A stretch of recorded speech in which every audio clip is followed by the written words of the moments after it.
is not good, and you don't have to turn on the news to see it. We are $34 trillion in debt. We're having to borrow money just to make our interest payments. China owns some of that debt. And for the first time now, we're paying more money in interest than we are in our defense budget. You know who notices that? Russia, China, and Iran. We've got to start getting to work. But when you look at the situation that put us in, we've got to be honest about who did that to us. I would love to tell you that Joe Biden did that to us.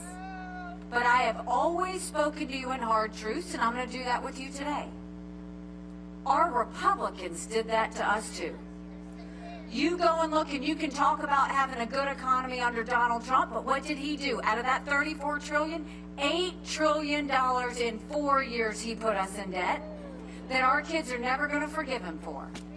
And then you go and look at what Republicans did. All of them together passed a $2.2 trillion COVID stimulus bill with no accountability that expanded welfare, that's now left us with 80 million Americans on Medicaid, 42 million Americans on food stamps. That's a third of our country.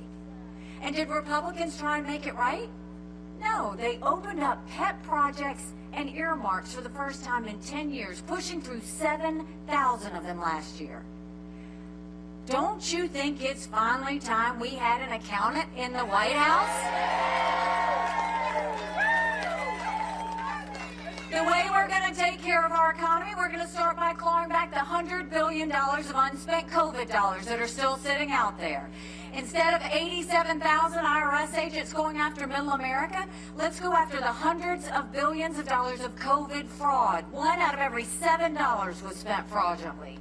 If 8% of our budget is interest, quit borrowing. Cut up the credit cards. You have to balance a budget every day. I had to balance a budget as your governor. Why is Congress the only group that refuses to balance a budget? We'll stop the spending, we'll stop the borrowing, we'll eliminate their pet projects, and I will veto any spending bill that doesn't take us back to pre-COVID levels. That will save us trillions. Then we're going to take as many federal programs as we can and send them down to the state levels. That way we'll dramatically reduce the size of the federal government, but we will empower people on the ground. Think education, think health care, think welfare, think mental health. If we cut those strings and allow those dollars to go down, that way, closer to the people, we're deciding those decisions, not people in Washington, D.C. That's where it should happen. And then we're watching the rich get richer and the poor get poorer. We need to open up the middle class. That's why we're going to cut taxes on the middle class and simplify the brackets. We're going to eliminate the federal gas and diesel tax in this country. And we're going to make small business tax cuts permanent. Small businesses are the heartbeat of our economy. We have to start acting like it.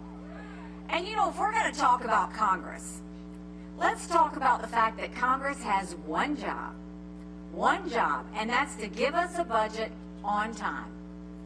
Do you know Congress has only given us a budget on time 4 times in 40 years? 4 times in 40 years. Do you know what we're going to do about that? When I'm president, if Congress doesn't give us a budget on time, Congress doesn't get paid, period.